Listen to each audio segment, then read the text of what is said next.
বন্ধুরা, থাম্বনেল দেখে আপনারা বুঝতেই পেরেছেন আজকে আমাদের গন্তব্য কোথায়। আমরা আজকে বেরিয়েছি পেলিংয়ের উদ্দেশ্যে। নর্থ বেঙ্গলের একটি জায়গা পেলিং। এটা সাধারণত হচ্ছে নর্মালি এটা হচ্ছে ওয়েস্ট সিকিমে, যেটা আমরা পৌঁছাবো আস্তে আস্তে। তো প্রথমে আমাদের ট্রেন চলে এসছে এবং ট্রেনে আমরা চড়বো এবং ট্রেনে চড়ার পর আমরা পৌঁছে গেলাম একদম শিলিগুড়ি থেকে আমরা একটা কার ভাড়া করলাম এবং সেটা দিয়ে আমরা পৌঁছাবো পেলিং। তো পেলিং পৌঁছাতে গেলে আপনি হাওড়া থেকে ট্রেন ধরতে পারেন। মোট কথা আপনাকে আসতে হবে এনজিপি বা শিলিগুড়ি। কয়েকটা ট্রেন আছে, আপনারা দেখে নেবেন। এবং শিলিগুড়ি বা এনজিপিতে আসার পরে আপনারা বাসে যেতে পারেন। একটাই বাস ছাড়ে পেলিংয়ের জন্য 10:30টার সময় এবং পৌঁছায় সন্ধ্যা 6টা বেজায়। তো বাসে যদি আপনার বাজেট ঠিক থাকে তো বাসে আসার কোনো মানে হয় না। আপনারা কারে যেতে পারেন অথবা একটা শেয়ার কারেও যেতে পারেন। শেয়ার কারে ভাড়াটা কম হয়, 500 থেকে 600 টাকা নেবে এবং প্রাইভেট কারে হয়তো 4,500 থেকে 5,000 টাকা। এবং আপনি পৌঁছে যাবেন একদম পেলিং। 4.5 ঘন্টা মোট আপনার জার্নি হবে, কিন্তু সেক্ষেত্রে বাসে গেলে প্রায় 8 ঘন্টা লাগিয়ে দেবে। তো আমরা এইভাবে পেলিংয়ের উদ্দেশ্যে রওনা দিলাম শিলিগুড়ি থেকে। তো তিস্তা নদীর ধারে ধারে আমরা যেতে শুরু করলাম এবং আমাদের ড্রাইভারও ছিলেন খুব ভালো, পাকাপোক্ত। এবং এটা হচ্ছে যেহেতু ওয়েস্ট সিকিমের আন্ডারে পেলিং পড়ে, তো আমরা ওখানে হোটেল দিয়ে বলে দিয়েছিলাম এবং ওরাই একদম ব্যবস্থা করে দিয়েছিল। প্যাকেজের মধ্যে যাওয়া হয়েছিল, ওই জন্য ওরাই সব ব্যবস্থা করে দিয়েছিলো, গাড়ি পাঠিয়ে দিয়েছিল। ওরা প্যাকেজেই ধরা ছিল। পেলিংটা প্যাকেজে যাওয়াই ভালো, কারণ পেলিংটা হচ্ছে একটু অফবিট, তো সেখানে গিয়ে আপনি যদি হোটেল খুঁজে না পান তখন মুশকিল হয়ে যাবে। তো পেলিং 3টে আছে, আপার পেলিং, লোয়ার পেলিং এবং মিডিল পেলিং। আপনি যেখানে থাকতে চাইবেন। তো আমরা তিস্তা নদীর ধারে ধারে ছুটতে শুরু করলাম পাহাড়ের রাস্তা দিয়ে। বিভিন্ন গাড়ি বিভিন্ন জায়গা থেকে মনে হচ্ছে আসছে, কিন্তু কখনো কখনো কী হয় যে দূরের একটা রাস্তা দেখতে পাচ্ছি, মনে হয় যেন ওই রাস্তাটা হয়তো অন্য কোনো রাস্তা, কিন্তু খানিক পরে দেখছি যে আমরাই সেখানে পৌঁছে গেছি। মানে মোট কথা রাস্তা কিন্তু একটাই। যতই উঁচুতে পাহাড়ে দেখবেন যে হ্যাঁ ওই একটা রাস্তা, দেখবেন সেখানে আপনি খানিক পরে পৌঁছে গেছেন। এক অবাক দৃশ্য বা অবাক এক অনুভূতি। শুরুতে আমারও খুব ভয় লাগতো যে পাহাড়ের রাস্তা যদি বাই চান্স স্কিড করে, কিছু হয়, বিপদ হয়। তো আস্তে আস্তে অভ্যাস হয়ে গেছে, তো এখন আর অতটা কিছু মনে হয় না, কিন্তু ক্যামেরা করতে মাঝে মাঝে ভয়ও লাগে। তো যাই হোক, আমাদের ড্রাইভারও ছিল খুব পাকাপোক্ত। হিন্দি বলছে, কিন্তু হিন্দি অত বুঝতে পারে না, ওরা সব নেপালি বেশি বোঝে। তো হিন্দির একটা কথা বলছি তো অন্য মানে বুঝছে বা বোঝাচ্ছে, বারবার বলতে হচ্ছে। বাংলা তো বোঝেই না, তো নেপালি বলে। ওরা মেনলি নেপালিই হয়। সিকিমের ম্যাক্সিমাম সব নেপালি, কিন্তু ওরা ইন্ডিয়ান কিন্তু নেপালি ভাষা বলে। নেপালি কালচারটা ওদের মধ্যে আছে। তো তিস্তা নদীর ধারে ধারে আমরা ছুটতে শুরু করলাম পেলিংয়ের উদ্দেশ্যে এবং খুব এনজয় হচ্ছিল। এবং তার সাথে সাথে গাড়ির ড্রাইভারও খুব ভালো ছিল, যে আমাদের সাথে একটু মানে গল্প করছিল এবং বোঝাচ্ছিল যে হ্যাঁ পেলিং সম্পর্কে, সিকিমের কালচার সম্পর্কে। বন্ধুরা, সিকিম জানেন আপনার সব থেকে লোয়েস্ট পপুলেশন সিকিমে, মাত্র 6 থেকে 7 লাখ সিকিম স্টেটের পপুলেশন, যেখানে ওয়েস্ট বেঙ্গলের পপুলেশন 7-8 কোটি, তাই না? ইউপির পপুলেশন 23 কোটি প্রায়, সেখানে সিকিমের পপুলেশন মাত্র 6 লাখ থেকে 7 লাখ, মানে ভাবার বাইরে। যেহেতু ওখানে রেসিডেন্সি পাওয়া যায় না, বা আউটসাইডাররা ওখানে রেসিডেন্সিয়াল পেতে পারে না, ওদের নিয়ম আছে সিকিমের। ওই জন্য পপুলেশন একদম খুবই কম এবং খুবই ওরা কর্মঠ হয়, কাজ করে খেতে ওরা অভ্যস্ত। তো এইভাবে আমরা পৌঁছাচ্ছি আস্তে আস্তে সিকিমের উদ্দেশ্যে। বিভিন্ন জায়গা, মাঠ ঘাট পড়ছে, বিভিন্ন মানুষকে আমরা দেখছি এবং ভয় আনন্দ সব নিয়ে আমরা এগোচ্ছিলাম। এবং তারপর আস্তে আস্তে বিভিন্ন জাংশন আসছে। জাংশন বলতে যেখান থেকে বিভিন্ন জায়গায় যাওয়া যায়, মানে মাঝে মাঝে একটা জাংশন আসবে যেখান থেকে হয়তো কালিম্পংয়ের রাস্তা আলাদা হয়ে যাবে, গ্যাংটকের রাস্তা আলাদা হয়ে যাবে।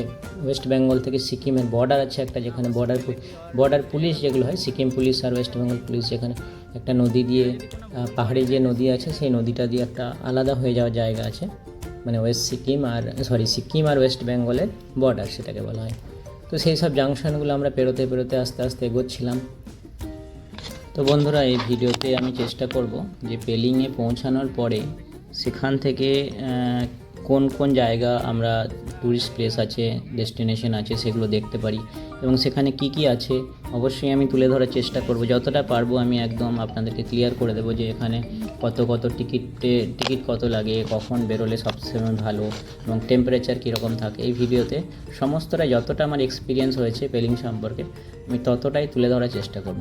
আমার মেন উদ্দেশ্য হচ্ছে যে আপনারা যখন বেড়াতে যাবেন সেখানে অবশ্যই খুঁটিনাটি জিনিসগুলো যদি একটু জেনে যাবেন তাহলে অবশ্যই আপনার সুবিধা হবে এবং আপনার প্ল্যানিং করতে সুবিধা হবে। যেমন আমাদের ক্ষেত্রে কী হচ্ছিলো, আমরা একটু রিসার্চ করে গেছিলাম, তো একদম টাইট শিডিউল ছিল। একদম দেখা যাচ্ছে যে কখনো 3টেয় পৌঁছাচ্ছি 4টেয় বন্ধ হয়ে যাবে, 3:30 পৌঁছাচ্ছি হয়তো 4:30 বন্ধ হবে।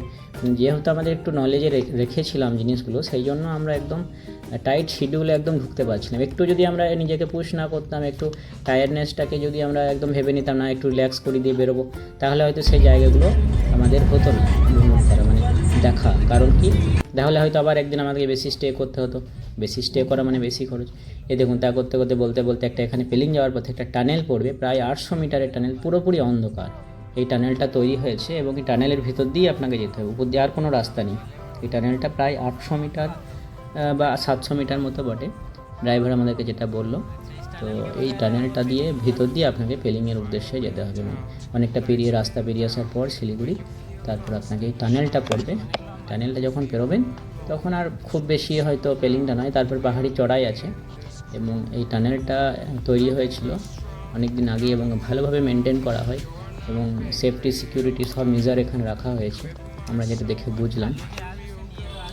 টানেলে ঢোকা মানে একটা ভয়ের ব্যাপারও থাকে, কিন্তু দেখলাম না ঠিকই আছে, 700-800 মিটার, এমন কিছু টাইম লাগে না। খানিকটা গিয়ে তারপরে আমরা আবার দেখলাম, বেরিয়ে এলাম, সেই পাহাড়ের সামনে চলে এলাম এবং সেই রাস্তা দিয়ে আবার চলতে শুরু করলাম। তো বন্ধুরা, তারপর আমরা সেখান থেকে আরও উপর দিয়ে যেতে শুরু করলাম এবং এখান থেকে বেশি মানে হাইটটা এখান থেকে বেশি, স্লোপটা বেশি শুরু হবে এবং এখান থেকে চড়াই শুরু হবে যেটাকে বলা হয়, এবং এখান থেকে আমাদেরকে ঠান্ডা লাগতে শুরু করলো। এই জায়গাটার নাম হচ্ছে মালবাজার। তো এখান থেকে আমরা শুরু করলাম আমাদের একদম সেকেন্ড ইনিংস বলতে পারেন। সেখান থেকে আমরা মানে মোটামুটি একটু ঠান্ডা লাগতে শুরু করলো, গ্রীষ্মকালে ঠান্ডা লাগা শুরু এখান থেকে।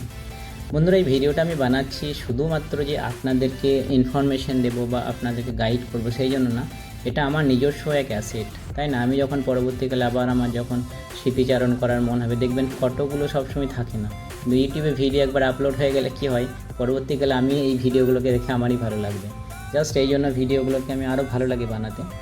তো যাই হোক, তারপর আমরা আস্তে আস্তে উঠতে শুরু করলাম এবং উঠতে উঠতে উঠতে উঠতে আমরা পৌঁছে গেলাম প্রায় পেলিংয়ের কাছাকাছি। আপনারা দেখবেন এরপরে আমাদের একদম হাইট শুরু হয়েছে এবং এই হাইটে মানে এই হাইটগুলো একদম আলটিমেট হাইট, মানে নর্থ বেঙ্গলের আলটিমেট হাইট। এখান থেকে আপনি নিচের দিকে তাকাতেই পারবেন না, তাকালে একদম ভয় লাগবে। এখান থেকে সত্যি করেই ভয়ের বিষয়। এবং সবথেকে বড় ব্যাপার হচ্ছে পেলিংয়ের রাস্তাটা একদম হাইটে গিয়ে রাস্তাটা আরও বেশি খারাপ, ওই যে রাস্তা। তারপর এই করতে করতে আমরা পৌঁছে গেলাম প্রায় হোটেলের কাছাকাছি এবং আমরা হোটেলে ঢুকে তো আমাদের চরম ঠান্ডা লাগতে শুরু করে এবং আমার মেয়ে তো একদম আলমারির ভিতরে ঢুকে একদম ওখানে লেপ টেপ ছিল, র্যাগ ছিল, র্যাগের মধ্যে ঢুকে পড়ে। এবং আমি একটু বাইরের দৃশ্যটা তোলার চেষ্টা করি যেখান থেকে কাঞ্চনজঙ্ঘা দেখা যায়। সেই মুহূর্তে দেখা যাচ্ছিল না, সকালের দিকে বললো সকাল সকাল দেখা যাবে এইখানটা, হ্যাঁ ঠিক এই হোটেলের ঠিক উপরটা নেই কাঞ্চনজঙ্ঘা দেখা যাবে। এবং তারপর আমরা হোটেলে একটু রেস্ট করতে শুরু করলাম এবং ওই দিনে আমরা পৌঁছালাম বিকালের দিকে, প্রায় 4টে বেজে গেলাম, হোটেলে সারলাম আমাদের লাঞ্চটা এবং তারপর আমরা ওই দিনে আর কিছু করার ছিল না, কিন্তু তারপরের দিন আমরা আবার বেরিয়ে পড়লাম সাইট সিনের উদ্দেশ্যে, পেলিংয়ের লোকাল সাইট সিন। ঠিক আছে, সেই দিনে আপনি কিছু করতে পারবেন না, কারণ সারাদিন আপনার জার্নিতে কেটে যাবে। সকালে বেরোলে পৌঁছাবেন একদম বিকালবেলা, লাঞ্চ টাঞ্চ করে বিকাল মানে 3টের দিকে ওখানে লাঞ্চ সারবেন এবং তারপরের দিন আপনার সাইট সিন শুরু হবে। কয়েকটা জায়গা আছে দেখার মতো, তো জার্নিটাই হচ্ছে মেন বিষয় এবং আমি দেখাবো আমরা কোথায় কোথায় গেছিলাম, কোথায় কোথায় যাওয়া যায় এবং কত করে কি টিকিট লাগে, কতক্ষণ সময় আপনি সেখানে স্পেন্ড করলে আপনার ঠিক টাইমে আপনি ঠিক জায়গায় পৌঁছাতে পারবেন। তো আমাদের একদম টাইট শিডিউল হয়ে গেছিলো। পরের দিন আমরা প্রায় ব্রেকফাস্ট সেরে 8টা সাড়ে 8টার দিকে বেরোলাম এবং বেরিয়ে আমরা শুরু করলাম আবার সেই গাড়িতে, সেম গাড়ি, যেহেতু ওটা প্যাকেজের মধ্যে ইনক্লুড ছিল তো আমাদেরকে ওই গাড়িটাই দেওয়া হয়েছিল এবং ওই গাড়িতেই আমরা বেরিয়ে পড়লাম। তো প্রথমে আমরা পৌঁছে গেলাম একটা মানে যে উদ্দেশ্যে আমরা বেরোলাম সেটা হচ্ছে ছোট্ট একটা ওয়াটারফল আছে, সেখানকার উদ্দেশ্যে আমাদের প্রথম তো বন্ধুরা, আমরা যে ওয়াটারফলটা যাচ্ছি এখানে কোনো টিকিট লাগে না এবং এখানটা খুব যে বড় ওয়াটারফল তাও নয়, মোটামুটি, যেহেতু এটা বর্ষাকাল নয়, যেহেতু এটা শীতকালও নয়, যেহেতু এটা গ্রীষ্মকাল আমাদের এখানকার অনুযায়ী এপ্রিল মাস মোটামুটি, তো এখানটাতে আপনার কোনো টিকিট লাগবে না।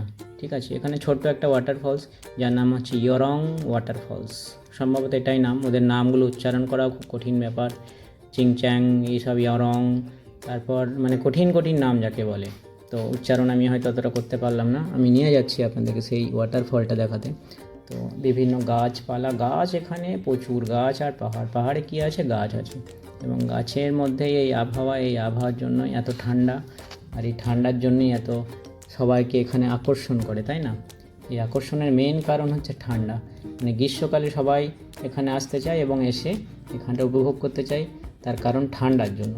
এবং এই ঠান্ডাটা আবার একটু বিপদ হয় বর্ষাকালে, মানে ঠান্ডার জন্য না, মানে যখন ল্যান্ডস্লাইডিং হয় তখন এই রাস্তাগুলো দুর্গম হয়ে যায়, পেলিং পুরো অফ সিজন হয়ে যায়। আপনি যদি বর্ষাকাল বলেন, ওরা প্রায় 4 থেকে 5 মাস ওরা চুপচাপ বসে থাকে, তখন না কোনো বিজনেস হয়, না কোনো ট্যুরিস্ট সেখানে পৌঁছাতে পারে, তো ওরা চুপচাপ ঘরেই থাকে। ওদের মেন মানে সিজনটাই হচ্ছে পিক সিজন, আর কিছু নেই। ওদের মেন হচ্ছে ট্যুরিজম, আর একটু আধটু ওরা মানে খেতিবাড়ি করে, যেগুলো কিছু গাছ আছে তারা লাগাতে পায়, এবং ওদের মেন হচ্ছে ট্যুরিজম। তো ট্যুরিজম বর্ষাকালে ওদের খুব ক্ষতি হয়, ক্ষতি মানে ওরা কিচ্ছু করতে পারে না। তো বন্ধুরা, আমরা আস্তে আস্তে এগোচ্ছিলাম এবং এগিয়ে আমরা আস্তে আস্তে পৌঁছেছিলাম ইয়রং ওয়াটারফলের দিকে, কাছাকাছি চলে এসেছি প্রায়। তো এই যে আমরা পৌঁছে গেলাম ইয়রং ওয়াটারফলস, এবং ওয়াটারফলটা আপনারা দেখতে পারেন। খুব যে বিশাল বড় তা নয়, কিন্তু এদের মানে ছবি তোলার জন্য খুব ভালো একটা পজিশন এরা বানিয়ে রেখেছে, এবং এখানে কোনো টিকিট লাগে না। জাস্ট আপনি ভিজিট করলেন, দেখলেন, ফটোগ্রাফি করলেন, ভিডিও করলেন, এবং এখান থেকে তারপর খুব বেশি টাইমও লাগে না, 10-15 মিনিট এখানে সময় দিলেই আপনার মোটামুটি হয়ে যায়। তো পেলিংয়ের লোকাল পেলিংয়ের মানে এটা সাইট সিন, এটা হচ্ছে ফার্স্ট ডেস্টিনেশন ছিল আমাদের। তো এখানে আমরা কিছুক্ষণ টাইম স্পেন্ড করলাম এবং ভিডিওতে কিছু তুলে ধরার চেষ্টা করলাম ওয়াটারফলটার যে ইয়েটা। তো বর্ষাকালে এগুলো মানে দারুণভাবে এগুলো দেখা যায়, কিন্তু বর্ষাকালে তো পেলিং পৌঁছানো যায় না, জাস্ট এটা গ্রীষ্মকালই সম্ভব, এবং সেই গ্রীষ্মতেই আমরা গিয়ে সেখানে পৌঁছানোর চেষ্টা করলাম। এবং তারপর আমরা পৌঁছালাম নেক্সট ডেস্টিনেশন, সেটা হচ্ছে লেক। এবং এই লেকটার নাম হচ্ছে খেচুপেরি লেক। ঠিক আছে, নাম উচ্চারণ করা খুব মুশকিল ব্যাপার। তো এই লেকে আমরা পৌঁছালাম, এটাকে উইশিং লেকও বলা হয়। এখানে আপনি যা উইশ করবেন এই লেকটার পাশে, তো সেই লেকটাতে আপনি মানে উইশ করে একটা পাথরের মতো, পাথরগুলো দিয়ে সেই পিঠু বানাতে হয়, মানে পরপর পাথরগুলো সাজিয়ে, তাহলে নাকি আপনার উইশটা পূরণ হয়। এবং এই লেকটার সব থেকে বড় বিষয় হচ্ছে আমরা পাহাড়ে উঠে এলাম, এবং দুটো মানে পুরো লেকটা পাহাড় দিয়ে ঘেরা, মানে পাহাড়ের টপে এই লেকটা, বোঝা গেল? এই পাহাড়ের টপে এই লেকটা, এবং এই লেকটা পুরো পাহাড় দিয়ে ঘেরা, তবেই এই লেকটা তৈরি হয়েছে। এবং চারিদিকে পাহাড়, আবার আপনি যদি পাহাড়ের উপরে ওঠেন তাহলে দেখবেন নিচে আপনি কিছু দেখতেই পাবেন না, মানে ওই পাশে, কিন্তু মাঝখানে লেকটা আপনি বলতে পারেন। তো এইভাবে বন্ধুরা আমরা লেকটা আস্তে আস্তে ঘুরে দেখার চেষ্টা করছিলাম। লেকের পাশে এটা ওদের যেটা ওই ঘুরিয়ে ঘুরিয়ে এদের একটা প্রথা আছে, যেমন আমরা যেমন ধূপকাঠি জ্বালিয়ে আরাধনা করি বা মেডিটেশন করি, বা যার নিজের ধর্ম পালনের একটা সিস্টেম আছে, এইটা হচ্ছে লেকটা। এই লেকের সব থেকে বড় বৈশিষ্ট্য হচ্ছে লেকের মধ্যে একটাও পাতা পড়ে থাকতে দেখতে পাবেন না। এই একটা পাতা যদি পড়ে, ওখানকার যে পাখিগুলো আছে পাখিগুলো তুলে নিয়ে চলে যাবে সাথে ইনস্ট্যান্টলি। ওই জন্য এত জঙ্গল আছে, দেখবেন পাতা তো পড়ে থাকা উচিত এর মধ্যে, কিন্তু একটা পাতা আপনি লেকের মধ্যে দেখতে পাবেন না। পুরো লেকটা পরিষ্কার, একদম পরিচ্ছন্ন, দেখুন একটা পাতা নেই। তার কারণ হচ্ছে পাতা যখনই পড়ে পাখিরা এসে এখানকার যে পাখিগুলো আছে এই পাখিগুলো তুলে নিয়ে চলে যায়। জানি না কী কারণ, কোনো সায়েন্টিফিক কারণ আমার জানা নেই, তবে এটা হচ্ছে কারণ। আমরা একটু কাছাকাছি যাওয়ার চেষ্টা করলাম, কিন্তু লেকের ধারে প্রচুর মানে দল টাইপের আছে, আপনি লেকের একদম কাছে পৌঁছাতে পারেন না, একটু দূরে থেকে আপনাকে সব কিছুই দেখতে হবে। তারপর লেকের পাশে আমরা ওখানে একটা হাইট আছে যেখান থেকে ভিউ পয়েন্ট বলা যায়, সেই ভিউ পয়েন্টে আমরা ওঠার চেষ্টা করলাম প্রায় 15 মিনিট আমরা। তারপরে আমরা আস্তে আস্তে পাহাড়ে উঠিয়ে ওই ভিউ পয়েন্টে যাওয়ার চেষ্টা করলাম। আর বন্ধুরা, একটা জিনিস বলে দিই, এই লেকটাতে ঢোকার জন্য আপনার টিকিট এখানে আছে 40 টাকা বা সামথিং এরকম একটা টিকিট আছে। অবশ্যই এখানে টিকিট আপনাকে কেটে এই লেকটা এবং এই চূড়াটা একসাথেই আছে, তো এখানে আপনাকে আসতে হবে। এখানে একটা টিকিট আছে, তা বলতে ভুলে গেছিলাম। তো আমরা আস্তে আস্তে পৌঁছালাম একদম পাহাড়ের চূড়ায়, এবং ওখান থেকে এই লেকটার ভিউটা দেখুন কত সুন্দর লাগছে। দেখুন, এই লেকটা হচ্ছে মেন এখানকার আকর্ষণ। চারিদিকে পাহাড় আছে, পাহাড়ের মাঝে এই লেকটা, ঠিক আছে। এবং এই পাহাড় থেকে আপনি অন্য পাহাড় দেখতে পাবেন, সব কিছু দেখতে পাবেন, এবং এটাই হচ্ছে এখানকার মেন হচ্ছে আকর্ষণ, এটা ভিউ পয়েন্ট এখানকার। তো এই লেকটাই হচ্ছে, এবং এটাকে উইশিং লেকও বলা হয়। এখানে আপনি যা উইশ করবেন সেটা এখানে পূরণ হয়, এখানকার কথিত আছে, যেমন একটা বিশ্বাস, সেটাই হচ্ছে এখানকার মেন জিনিস। তো এই লেকের উপরে একটা টাওয়ার টাইপের করা আছে, এই পাহাড়ের উপরে ভিউ পয়েন্টের এখানে আপনি দোতলা আছে, একবার উপরতলা নিচেতলা আপনি এখান থেকে দেখতে পারেন। এবং সবথেকে বড় ব্যাপার, এখানে একটা হোমস্টেও আছে, একটা হোমস্টেও আছে, মানে আপনি এখানে থাকতে পারেন। কে এখানে থাকতে আসবে জানি না, কিন্তু কে হয়তো চাইলে, এখানে লেখা আছে দেখুন, আমি নাম্বার সমেত একদম ভিডিও করে নিয়েছি, হোমস্টে। তো এখানেও আপনি থাকতে পারেন, কিন্তু লেকের মধ্যে এই এরিয়াটার মধ্যে আপনার থেকে সেরকম কিছু লাভ হবে না, কিন্তু অনেক অ্যাডভেঞ্চারাস মানুষ থাকে যারা লেকের পাশেই থাকতে চায়, তো এখানেও সে এখানে থাকতে পারে। তো এটা আমরা এই ভিউ পয়েন্ট থেকে এটা ক্যাপচার করার চেষ্টা করছিলাম লেকটাকে। লেকটা হচ্ছে চারিদিকে পাহাড় দিয়ে ঘেরা এবং পাহাড়ের জলটা পুরো এসে লেকে পড়ে, এবং এই ভিতরের জলটা আর কি, বাইরের জল তো বাইরে দিয়ে চলে যায়। এবং এই লেকের সবথেকে বড় বৈশিষ্ট্যটাই যে এখানে কোনো পাতা পড়ে থাকে না, কারণ পাতা পড়লেই সেটা পাখিতে তুলে নিয়ে চলে যায়। এবং তারপর আমরা আস্তে আস্তে নামলাম। তারপর বন্ধুরা নিচে একটা জায়গা আছে, সেখানে একটা পন্ড টাইপের আছে যেখানে প্রচুর মাছ ছাড়া আছে, এবং সেটাও আপনাদেরকে দেখাচ্ছি। দেখুন মাছগুলো নিচে, লেকটা নিচে নেমে এসে গেটের কাছাকাছি মাছের একটা পুকুর টাইপের আছে, সেখানে আপনি প্রচুর মাছ দেখতে পাবেন। এই মাছগুলো সত্যি খুব আকর্ষণীয়, বিশাল বড় বড় রুই, কাতলা নাকি, আমার তো মাছ সম্পর্কে আইডিয়া নেই। তো অনেক রকমের মাছ এখানে আপনি দেখতে পাবেন। মাছের খাবার আছে, কিনে নিয়ে এসে আপনি খাওয়াতেও পারেন। বন্ধুরা, তো এখানকার আমাদের ভিউটা শেষ হলো এই সাইট সিনটা। তারপরে আমরা নেক্সট ভিউ পয়েন্টের দিকে এগোলাম। তো মোটামুটি আমাদের অনেকটা টাইম ওখানে স্পেন্ড হলো, প্রায় 12:30 একটা বেজে গেল। ওখানে একটু বেশি টাইম স্পেন্ড করে ফেলেছিলাম, ওটা আমাদের ঠিক হয়নি। তারপর আমরা এলাম কাঞ্চনজঙ্ঘা ফলস। সব থেকে মানে আমার ডেঞ্জারাস লেগেছিলো যেটা, ড্রাইভার বলল এখানে গাড়িগুলোকে পার্ক করা যায় না, মানে একটা টাইমে একটা জায়গাতে যদি গাড়ি পার্ক করে রেখে দেন তাহলে পাথর এসে পড়ে যাবে এবং গাড়ির উপরে পড়ে যেতে পারে। এই দেখুন কাঞ্চনজঙ্ঘা ফলস, এটা খুবই ডেঞ্জারাস, মানে দেখেই ভয় লাগছে। কাছাকাছি গিয়ে আমরা বেশিক্ষণ থাকিনি, মনে হচ্ছে হয়তো এখনই যদি জলটা বেড়ে যায় তো আমাদের ওয়াইপ আউট করে নিয়ে চলে যাবে। এবং এই যে পাহাড়গুলো আছে, পাথরগুলো আছে, এনি টাইম মনে হচ্ছে পাথরগুলোতে ভেঙে পড়বে বা মাথায় পড়বে। এবং এখানে যা পরিকাঠামো বানানো আছে, মানে ওই দিকটায় যদি আপনি দাঁড়িয়ে থাকেন বেশিক্ষণ, তো মনে হচ্ছে ব্রিজটা যদি বাই চান্স জলটা বেড়ে যায়, ব্রিজটা যদি ধুয়ে চলে যায় তো আমরা ওইখানে আটকে যাব। তো খুবই খতরনাক, মানে দেখেই বোঝা যাচ্ছে। তো আমরা বেশিক্ষণ এখানে থাকতেও পারিনি। ড্রাইভার বললো যে না, এখানে আমি বেশি স্টে করতে পারবো না, কারণ হচ্ছে যে এই লেক, মানে গাড়ি পাথরে, মানে পাহাড় থেকে পাথরগুলো নাকি গাড়িতে পড়তে পারে এবং পড়েও থাকে, ম্যাক্সিমাম টাইম পড়ে থাকে। তো এই যে একটা ভিডিও করার চেষ্টা করছিলাম, কিন্তু যে ওখানে দাঁড়িয়ে থাকবে তারও ভয় লাগছে যে কখন না জলটা বেড়ে যায় এবং নিচে চলে আসে, তাই না? এইভাবে আমরা কোনো রকমে একদম একটু আধটু ভিডিও করে বেরিয়ে আসার চেষ্টা করছিলাম। এবং এই যা জলের যা স্রোত বা যা প্রবাহ, মানে একটু ডিসব্যালেন্স যদি জলটা হয়েছে, মানে একটু যদি বেড়ে গেছে, তো মানে ওয়াইপ আউট করতে বেশিক্ষণ লাগবে না। কোথায় যে নিয়ে গিয়ে ফেলবে আমাদেরকে কোন নদীতে ঠিক নেই। এখানে আমি একটু জল নিয়ে খেলা করার চেষ্টা করছিলাম, একটু যে ভিডিওটা রেকর্ড করে দাও। তো সেই মুহূর্তে এত ভয় লাগছে যে না, জলটায় যে হাত দিচ্ছি আমাকে পুরো জলটা না একদম নিয়ে এসে সবাইকে নিয়ে চলে যায়। তো পাশ দিয়ে একটা সিঁড়ি আছে, সেই সিঁড়িটা একদম ভগ্নপ্রায় অবস্থা। সেই সিঁড়ি দিয়ে আমরা উঠে গেছিলাম, সবাই উঠছে তা নয়, ওখানেও টিকিট লাগে। বন্ধুরা এটা বলতে ভুলে গেছে, এখানেও টিকিট লাগে, 10 থেকে 20 টাকার টিকিট। সব জায়গায় এরকমই 30-40 টাকা বা 10 থেকে 20 টাকার টিকিট। একটা জায়গায় শুধু বেশি টিকিট আছে, সেটা আমি বলে দেবো। তো এই জায়গাটাতেও টিকিট লাগে। তো আমরা কিছু ভিডিও রেকর্ড করার চেষ্টা করছিলাম এবং করলামও। তো জল নিয়ে একটু খেলা করার চেষ্টা হচ্ছিল। তো বন্ধুরা, এটা হচ্ছে খুবই খতরনাক জায়গা। যেখানে আপনার গাড়িটা গিয়ে পার্ক হবে, সেই গাড়িওয়ালা বলে দেবে যে আমি এখানে থাকবো, হয়তো সেখানে থাকবে না, সেখান থেকে হয়তো একটু পিছিয়ে থাকবে, কারণ হয়তো সেখানে পাথরটা পড়েছে বা পাথর পড়েছে বা জল তো সবসময় যে রাস্তা দিয়ে আমরা হেঁটে এলাম। তো বন্ধুরা, এটা হচ্ছে কাঞ্চনজঙ্ঘা ফলস। তো মনে রাখবেন এই জায়গাটা একটু ডেঞ্জারাস আছে, তো তাড়াতাড়ি দেখে পালিয়ে আসার চেষ্টা করবেন যদি আপনারা কখনো পেলিং যান। তো কাঞ্চনজঙ্ঘা ফলস, এই যে পাহাড়টা আছে, এই যে গাড়িগুলো নিচে আছে না, পাহাড়টা একদম উপর আছে, মানে রাস্তার উপরে একদম কেটে তলা দিয়ে রাস্তা আছে এই টাইপের। অর্ধেক জায়গাতে পাহাড় আছে, যে জলটাও সবসময় পড়তেই আছে, এখানে এই নয় যে জল পড়েনি। বন্ধুরা, কাঞ্চনজঙ্ঘা ফলস আমরা ওখানে দেখে তারপরে বেরিয়ে গেলাম আমাদের নেক্সট ডেস্টিনেশন, সেই পেলিংয়েরই নেক্সট ডেস্টিনেশনের উদ্দেশ্যে। তো দেখি আমাদের নেক্সট ডেস্টিনেশন হলো গিয়ে অরেঞ্জ গার্ডেন। বন্ধুরা, এখানে টিকিট লাগে। তো আমরা টিকিট কেটে অরেঞ্জ গার্ডেনে ঢুকলাম, এবং ঢুকে আপনাদের এখানে একটা সবথেকে ভালো জিনিস লাগবে, সেটা হচ্ছে যে এখানে একটা নদীও আছে। অরেঞ্জ গার্ডেনে আপনি অরেঞ্জ দেখতে পান বা না পান, এই নদীটা আপনাদের খুব ভালো লাগবে। পাহাড়ের মধ্যে যদি কোনো নদী থাকে, সে নদীর মহিমাই আলাদা। এখন দেখতে পাচ্ছেন নদীটা ঘেরা আছে, মানে একটু দড়িতে ঘেরা আছে, যাতে টুরিস্টরা ওই ভিতরে না চলে যায়, কারণ এসব নদীর জলের কোনো ঠিক ঠিকানা নেই, কখন জল বেড়ে যাবে কখন কমে যাবে কোনো ঠিক নেই। হড়পা বান বলে না, সেইগুলো চলে আসতে পারে। তো বন্ধুরা, এই দেখুন এই পুরো একদম ঘেরা আছে, এবং আমরা তার মাঝে থেকেই, মানে পাশে থেকেই ছবি তোলার চেষ্টা করছিলাম। আর কিছু অরেঞ্জ আপনি দেখতে পাবেন যদি অফ সিজনেও যান, কারণ একটা দুটো গাছে ওরা অফ সিজনেও অরেঞ্জগুলো রেখে দেয়, পেড়ে নেয় না। তো আমরা একটা দুটো গাছে অরেঞ্জ দেখতে পেলাম। তাছাড়া এটা এমনি অরেঞ্জ গার্ডেন, সিজনে গেলে যেমন শীতকালটা নাকি ওদের সিজন, সেখানে আপনি অরেঞ্জগুলো দেখতে পাবেন। একটা গাছে ফুল একদম অরেঞ্জ আছে।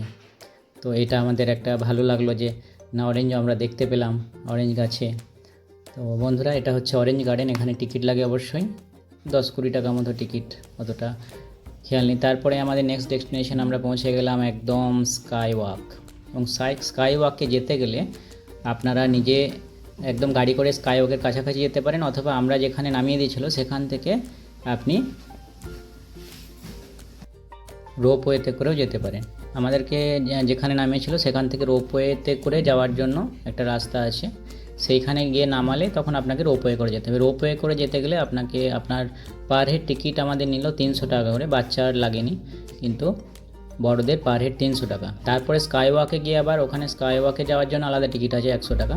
তো আমাদেরকে যেহেতু একটা জায়গায় নামিয়েছিল সেখান থেকে রোপওয়েটা আছে, সেই জন্য সেখান থেকেই আমরা রোপওয়ে করে গেছিলাম স্কাই ওয়াক পর্যন্ত। তারপরে সেখানে গিয়ে তারপরে আবার টিকিট কেটে স্কাই ওয়াকে উঠেছিলাম।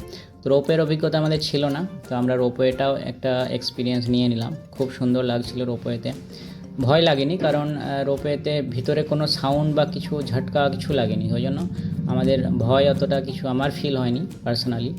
জানি না কার কী ফিল হয়েছে, তবে এখান থেকে খুব ভালো লাগছিলো। মনে হচ্ছিলো যেন ফ্লাইটে যেমন বিগিনিংয়ে হয় সেই টাইপের একটা অনুভূতি আসছিলো। এবং তারপর আমরা স্কাই ওয়াকের কাছাকাছি পৌঁছালাম রোপওয়ে থেকে নেমে, এবং স্কাই ওয়াকে আস্তে আস্তে উঠলাম। এবং স্কাই ওয়াকটা ভালো, কিন্তু আমার অতটা স্কাই ওয়াকটা অত লাগেনি, রোপওয়েটা ভালো লাগলো। তো স্কাই ওয়াকটা যেভাবে পাবলিসিটি আছে বা স্কাই ওয়াক করে মানুষে, তো আছে, খারাপ কিছু নেই। কিন্তু ওই স্ট্যাচুটা, যে স্কাই ওয়াকের উপরে যে বুদ্ধ স্ট্যাচুটা আছে, সেটা আরও বেশি আকর্ষণীয় এবং অনেকটা বড়, অনেকটা উঁচুতে আছে। এটা স্কাই ওয়াকে পৌঁছানোর যে রাস্তা, সেটা একটু ভিডিও করার চেষ্টা করা হয়েছে।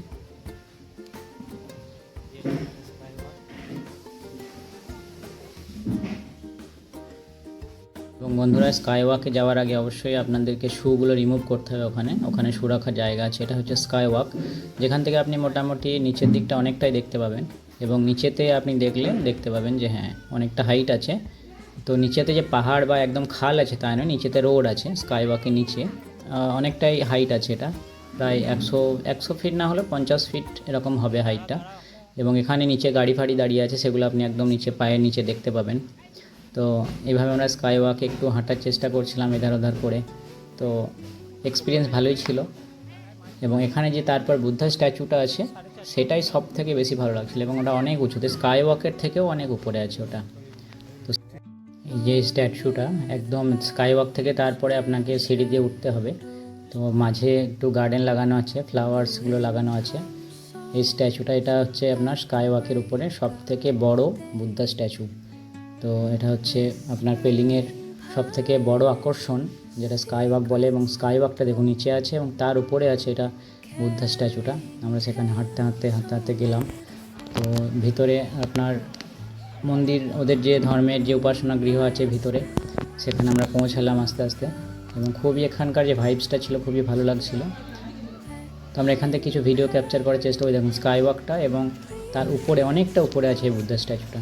তো স্কাই ওয়াকটার হাইটটা নিচে থেকে যে খুব একটা বেশি তা নয়, এখান থেকে বরঞ্চ বেশি লাগছে, পাহাড়গুলোকে বেশি ভালো লাগছে, মেঘ দেখা যাচ্ছে, এখান থেকে বরঞ্চ বেশি ভালো লাগছিল একটু। তো এইভাবে বন্ধুরা আমরা আস্তে আস্তে ঘুরে ঘুরে দেখার চেষ্টা করছিলাম। এবং এখানে বিভিন্ন ওদের যে ধর্মের যে বিভিন্ন রকমের কালচারের যে বিভিন্ন রকমের ওদের ধর্মের যে প্রথাগুলো আছে এবং যে নিয়মগুলো আছে, সেগুলো এখানে উপস্থাপন করা হয়েছে। আমরা অতটা জানি না ওদের ধর্ম সম্পর্কে, মানে ওদের যে ধর্মকে ওনারা অবলম্বন করেন, সেই ধর্মের এখানে বিভিন্ন রকমের স্কাল্পচার করা আছে মন্দিরের গায়ে। এবং বিভিন্ন পেন্টিং করা আছে, বিভিন্ন ক্রাফট করা আছে, সেগুলো অতটা আমরা ধরতে পারি না, কারণ ওই নিয়ে অতটা পড়াশোনা নেই। তারপর আমরা ওটা দেখে দর্শন করে তারপর আমরা নিচে দিয়ে নামছিলাম, এবং সেখান থেকে ওটা ক্যাপচার করার চেষ্টা চলছিল। তো ওখানে এই যে গোল গোল এগুলোকে ঘোরানোগুলোকে কী বলে জানি না, এইগুলো বেশ ঘোরাতে ভালোই লাগে।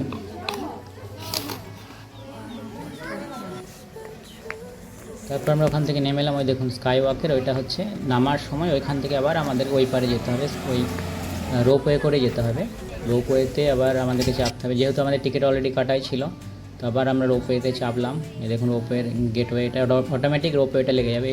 এই রোপওয়েগুলো, এই বক্সগুলো আপনার সারাদিনই চলছে, আসছে আর যাচ্ছে, কেউ চাপুক না চাপুক ওটা যাবে আর আসবে। ম্যাক্সিমাম সম্ভবত 6 জন চাপা যায়, এবং 6 জনের বেশি হয়ে গেলে আবার নেক্সটটাতে চাপতে হবে। জাস্ট ওইদিকে কিছু লোক বসে আছে, এদিকে অফিসে কিছু লোক বসে আছে, ওরা জাস্ট চাপিয়ে দিচ্ছে, অটোমেটিক লেগে যাবে দরজা।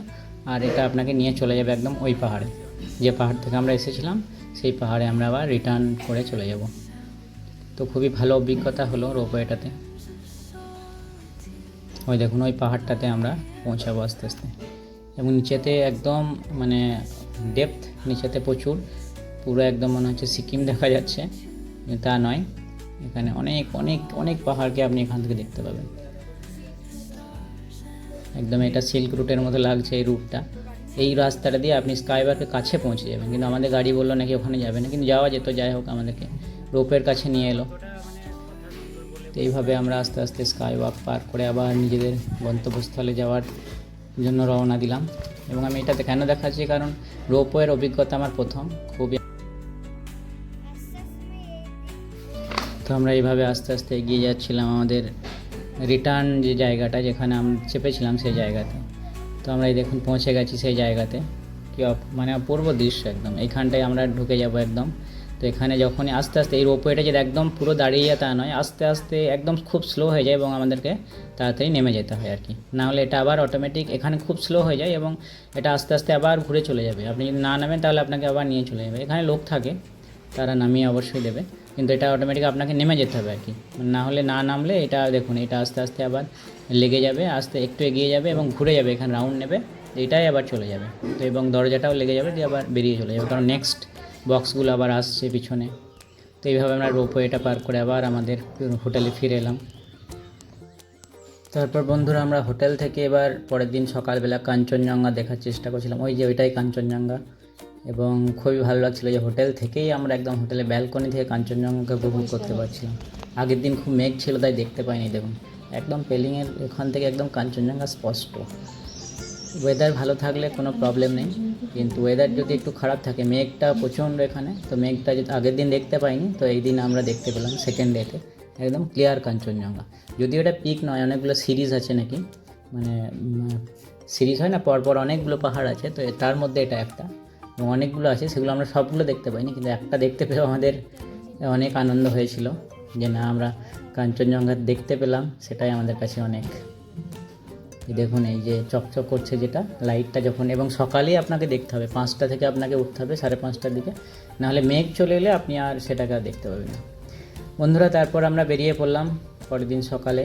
ওই পেলিংয়ের লোকাল সাইট সিন একটা বাকি ছিল, ওই বার্ড পার্ক আছে, মানে পাখিদের যে একটা পার্ক আছে, সেইটা দেখা হয়নি। তো আগের দিন টাইমে কুলাইনি, ওই জন্য আমরা পরের দিন আবার বেরিয়ে পড়লাম ওখানে যাওয়ার জন্য সকাল সকাল, যাতে আমাদেরকে নামচি পর্যন্ত যেতে হবে। তো সেখানে যাওয়ার আগে আমরা এটাকে একটু ভিজিট করে নেব। তো আমরা পৌঁছে গেলাম আস্তে আস্তে। তো আস্তে আস্তে আমরা সেই জায়গায় পৌঁছে গেলাম। এই যে টোকিয়ং সাইড কি একটা বার্ড পার্কের নামগুলো খুব কঠিন, হয় সাইডকং টোকিও বার্ড পার্ক না, যাই হোক কিছু একটা বটে। তো আপনারা গেলে ওটা দেখতে পাবেন। এই দেখুন সামনে একদম বড় বড় পাখি স্ট্যাচু করে দেওয়া আছে। তো ঢুকেই আপনাদের পার্কটা দেখতে পাবেন না, মানে ঢুকে আপনি টিকিট কেটে নেবেন। তারপর টিকিট কাটার পর তারপর আপনাকে একটু এগিয়ে যেতে হবে, এবং এগিয়ে যাওয়ার পরে তারপরে সেই জায়গায় যখন পৌঁছাবেন, তখন তারপরে আপনি বার্ড পার্কটা শুরু হবে। মানে শুরুতেই আপনি যে এই গাছগুলো দেখতে পাবেন, এবং আমরা যেটা কনফিউজ হয়েছিলাম আর কি, যে পাখিগুলো কি গাছের মধ্যেই তাহলে আছে নাকি, আমাদেরকে ওইভাবেই দেখতে হবে না, অ্যাকচুয়ালি তা নয়। ভিতরে গিয়ে বার্ড পার্কটা আছে, সেখানে একদম খাঁচার মধ্যেই তারা আছে। এবং এই যে, এবং এখানে একটা রুইন্সও আছে এই বার্ড পার্কের মধ্যেই, যে রুইন্স যে জায়গাটা আছে ওটা একটা সাইট সিন। রুইন্সটাতেও আপনারা এর মধ্যেই দেখতে পাবেন। এটা না, ওই রুইন্সটা যে আলাদা জায়গা, মানে আগেকার সিকিমের রাজারা থাকতেন, সেই রাজাদের কিছু ধ্বংসাবশেষ, মানে শেষে আর কি আর থাকবে, কিছু কিছু ভিলা, কিছু কিছু যে পুরোনো জিনিসগুলো, সেই রুইন্সটা বার্ড পার্কের পাশেই আছে। তো বার্ড পার্কটা প্রথমে দেখে নেবেন, তারপরে আবার রুইন্সের একটা রাস্তা আছে এর ভিতর দিয়েই, তো সেখানে আপনাকে পৌঁছাতে হবে। তো আমরা আস্তে আস্তে এগিয়ে গেলাম বার্ড পার্কের দিকে। এবং বার্ড পার্কে যাওয়ার আগে যে টিকিটটা এখানে দেখাতে হবে, এবং দেখানোর পর এখানে সিকিউরিটি অবশ্যই হাই সিকিউরিটি আছে, এবং একদম জাল দিয়ে ঘেরাও আছে চারিদিকে। যেখানে একটা সুন্দর একটা পোস্ট দেওয়া আছে যে বার্ড পার্ক এখান থেকে শুরু এন্ট্রি। তো আগেরটির কিন্তু এন্ট্রি ছিল মেন ক্যাম্পাসের মধ্যে, তার মধ্যে আপনার রুইন্স আছে এবং বার্ড পার্ক আছে। তো এটা হচ্ছে প্রথম হচ্ছে বার্ড পার্কে যাওয়ার রাস্তা, এবং এখান থেকে আপনার শুরু হচ্ছে বার্ড পার্ক। তো এখানে আপনি একটা ফ্লাইওভার টাইপে দেখতে পাবেন একদম উপর দিয়ে। তো এখানে বিভিন্ন পাখিদের একদম ইমেজ তৈরি করা আছে। এই ফ্লাইওভার থেকে ছবিগুলো খুব ভালো আসে। এখান থেকে আপনারা পারলে অবশ্যই ছবি ক্যাপচার করে নেবেন। এই ছাতাগুলো আমব্রেলাগুলো উল্টো করে লাগানো আছে, প্লেন আছে, জল ধরে থাকবে না, কিন্তু খুব ভালো লাগছে। এদের ছোট ছোট জিনিসগুলোকে এত সুন্দর করে সাজিয়ে রেখেছে। তো এই দৃশ্যগুলো আমরা উপভোগ করছিলাম। এবং এখানে বিভিন্ন রকমের পাখি আছে, বিশাল যে ভ্যারাইটি পাখি আছে তা না, তবে যে পাখিগুলো আছে সেই পাখিগুলো খুবই কালারফুল, খুবই অ্যাট্রাকটিভ যাকে বলতে পারেন। তো আমরা আস্তে আস্তে বার্ড পার্কের ভিতর দিয়ে যাওয়ার চেষ্টা করছিলাম এবং গেলামও। তো তারপর দেখলাম যে একটা খাঁচার মধ্যে, এবং তার মধ্যে একটা গাছও আছে, গাছটাকেই ঘিরে খাঁচাটাকে তৈরি করা হয়েছে। এবং যে পর্দা কার্টেনটা করেছে, কার্টেনটা আবার লোহার, মানে এটাই প্রথম দেখলাম। এই যে কার্টেন একটা ঝুলছে দেখুন সামনে, এটা পুরো চেন দিয়ে তৈরি, মানে চেনের লোহার চেন দিয়ে কার্টেনটা তৈরি, যাতে পাখিগুলো না বেরিয়ে চলে আসতে পারে। মানুষ তো ধাক্কা দিয়ে সরিয়ে ঠিক খুলে চলে, এই যে চেন দিয়ে একদম পুরো করা আছে কার্টেনটা, যাতে পাখিগুলো না উড়ে বেরিয়ে চলে যায়, তাই না? মানে বুদ্ধি কোন লেভেলের হয় মানুষের, যাতে পাখিগুলো আউট না হয়ে যেতে পারে। তো এখানে পাখিগুলো আছে, সব খাঁচা আছে, চারিদিকে নেট দিয়ে ঘেরা আছে, এবং একদম প্রকৃতি একদম তৈরি করা আছে ভিতরেই, খাবার দেওয়া আছে বিভিন্ন রকমের। এবং এই গাছের মধ্যেও অনেক পাখি বসবাস করছে। তাদের জন্য একদম যতটা প্রাকৃতিক করা যায়, প্রকৃতিকে আনা যায়, ততটাই এরা করার চেষ্টা করেছে।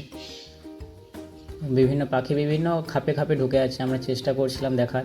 শুরুর দিকে দেখতে পাইনি, তারপর যখন নিচে গেলাম ডাউন স্টেয়ার্সে, মানে এটা একটু উপরে ছিল, ওই যে বললাম না ফ্লাইওভার করে আমরা উপরে এলাম, তারপর নিচের দিকে যখন নামলাম, এই দেখুন পাখিগুলো একদম আপনার পায়ের কাছে চলে আসবে। মানে এই নয় যে খাঁচার মধ্যে আছে, আপনিও খাঁচার মধ্যে আছেন।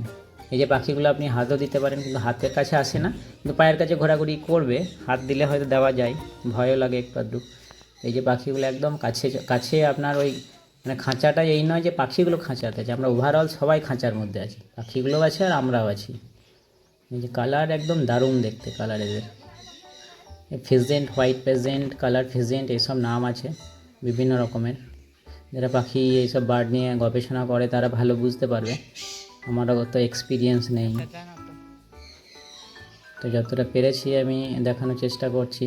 এই বার্ড পার্কটা আপনার খুবই ভালো লাগবে যদি আপনি এই দিকে যান, তো অবশ্যই এখানে টাইম একটু স্পেন্ড করার চেষ্টা করবেন। এবং এদের যে খাঁচাগুলো তৈরি করেছে খুব ভালোভাবে মেনটেন করেছে, খাবার দাওয়া থেকে শুরু করে। এবং এখানে যে খুব মানে পরিবেশটা খুব সুন্দর, যে টিয়া পাখি আছে, খরগোশও আছে কিছু। এবং আপনাদেরকে দেখাচ্ছি আমি যে পাখিগুলোর কাছাকাছি একদম গিয়ে রেকর্ড করারও চেষ্টা করেছিলাম। এগুলো খরগোশ। এই যে নিচে যখন নামবেন, এই যে পাখিগুলো আপনার এই সিঁড়ি যখন নিচে নামবেন সিঁড়ি দিয়ে, তো একদম আপনার পায়ের কাছে চলে আসবে এবং আপনার আশেপাশে ঘুরে বেড়াবে। এই যে দেখুন, আর এদের হাঁটাটা এত সুন্দর লাগছে দেখে, এই যে একদম কাছে থেকেই তোলার চেষ্টা করছিলাম, আর মোবাইলে না ঠুকে দিয়ে চলে যায় এরকম একটা অবস্থা। এদের খাবার দেওয়াই থাকে, খাই দায় ঘুরে বেড়ায়।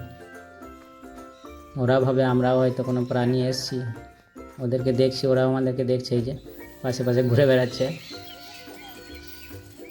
এবং এই যে নেটগুলো, কার্টেনগুলো দেওয়া আছে, কার্টেনগুলো লোহার তৈরি, মানে লোহার চেন দিয়ে কার্টেন বানিয়ে দিয়েছে, যাতে পাখিগুলো ঠেলে না বেরিয়ে চলে যায়।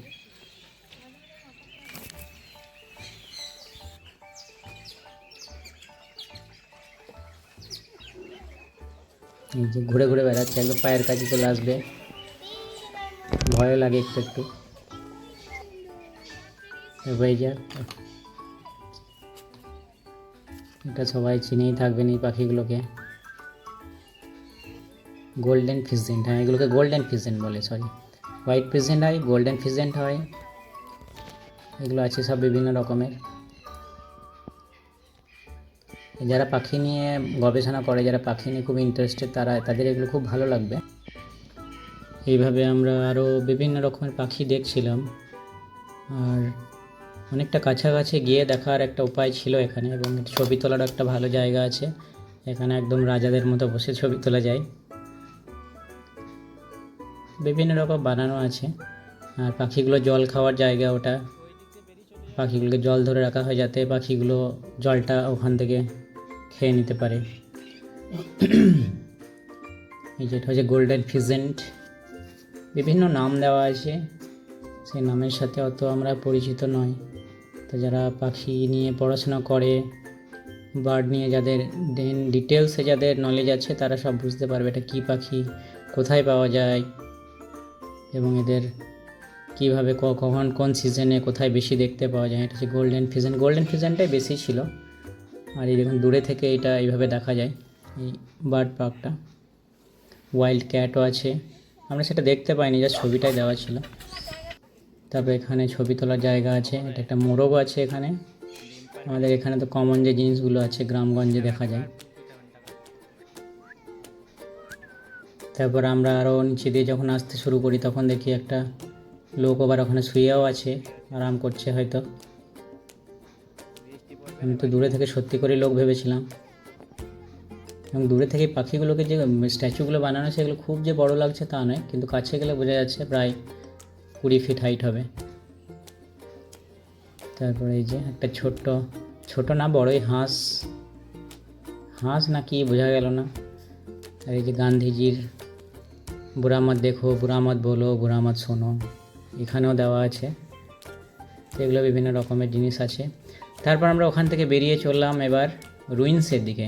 এই যে ওই বার্ড পার্কটা বেরিয়ে এবার রুইন্সের দিকে আমরা রওনা দিলাম। রুইন্সটা এখান থেকে মানে বার্ড পার্কের ভিতরেই আছে, কিন্তু রুইন্সটা প্রায় আপনার 15 থেকে 20 মিনিট লাগবে, এবং যথেষ্ট হাইট। লেখা আছে কাছে, মানে সাইনবোর্ড দেওয়া আছে খুব কাছে, কিন্তু মোটিভেট করার জন্য দেওয়া আছে। তো একটু হাইটও আছে, এবং হাঁটতে যেতে হবে আপনাকে। মনে হবে কোথায় এলাম। ডাইরেকশন একদম ক্লিয়ার দেওয়া নেই। রাস্তাটা বানানো আছে, দুটো পার্ট আছে রাস্তার, একটা বাঁ দিক একটা ডান দিক। এখানে একটু আমরা কনফিউশন কোন দিকে যাব। তো দুদিকে যাওয়া যায়, বাঁ দিকটা একটু স্লোপ বেশি, ডান দিকটা স্লোপটা কম। তো ওঠার সময় ডান দিকে যাওয়া ভালো, নামার সময় বাঁ দিকে আসা ভালো, আমরা যেটা বুঝলাম। তো আমরা ডান দিকে গিয়েছিলাম, আমরা না জেনে বুঝে ডান দিকে যে স্লোপটা কম ছিল, কিন্তু এটা অনেকটা ডিস্টেন্স যেতে হলো। আসার সময় নামার সময় স্লোপটা কম, কিন্তু তাড়াতাড়ি স্লোপটা বেশি, তো তাড়াতাড়ি নামা হলো, ডিস্টেন্সটা কম হয়ে গেল। তো এইভাবে আমরা টুকটুক করে জঙ্গলের মাঝে, মনে হচ্ছে কোথায় অ্যামাজনের জঙ্গলে চলে এসেছি। বাঘটাক বেরিয়ে পড়ে, কোথাও কেউ নেই, পাখি টাখি তো দূরে থাক। আর তারপরে আমরা রুইন্সে আস্তে পৌঁছে গেলাম, যেখানে মহারাজার মানে সিকিমের রাজারা, যেখানে রাজাদের যেটা একদম মেন বাসস্থান ছিল এগুলো বিভিন্ন রকম লেখা আছে, এগুলো the ancient capital of Sikkim. তো এইভাবে আমরা রুইন্সটা দেখতে এগোলাম। এবং রুইন্সে এই যে একটা ব্যারিকেড দেওয়া আছে, তার পাশে আবার একটা কাঁটাতারের ব্যারিকেড দেওয়া আছে, এবং এখানে অনেক সৈন্যরা গার্ডে থাকতো। তো এইভাবে বিভিন্নভাবে প্রোটেকশন দেওয়া থাকতো, এই কিলা বলে যেটাকে বাংলাতে। তো এই কিলার উপরে আমরা আস্তে গেলাম।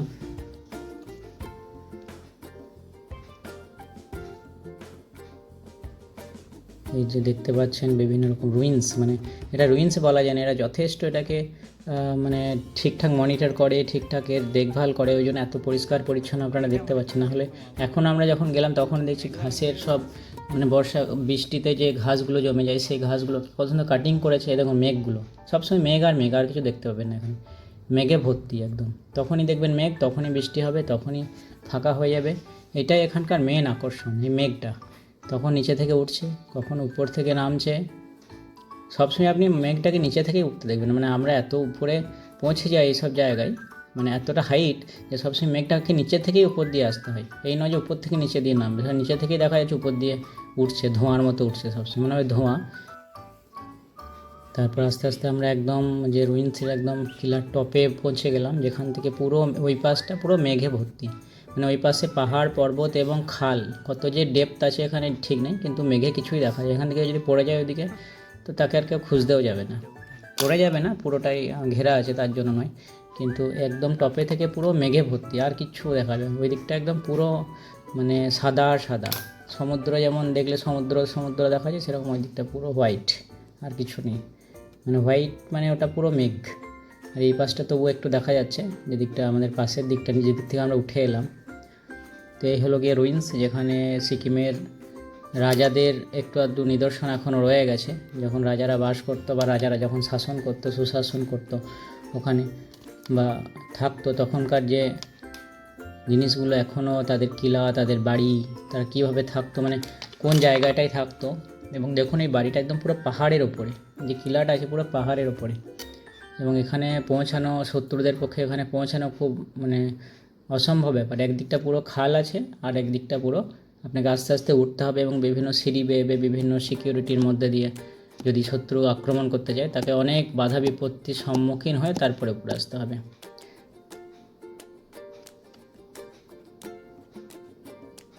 আর এখানে একটা উপাসনা জায়গাও আছে, তারা নাকি যখন যুদ্ধে যেত তখন, যুদ্ধ যদিও করতো না, কিন্তু একটা এখানে মন্দির টাইপের করা আছে, মন্দিরই বললো এটা, যে এখানটা এরা উপাসনা করতো।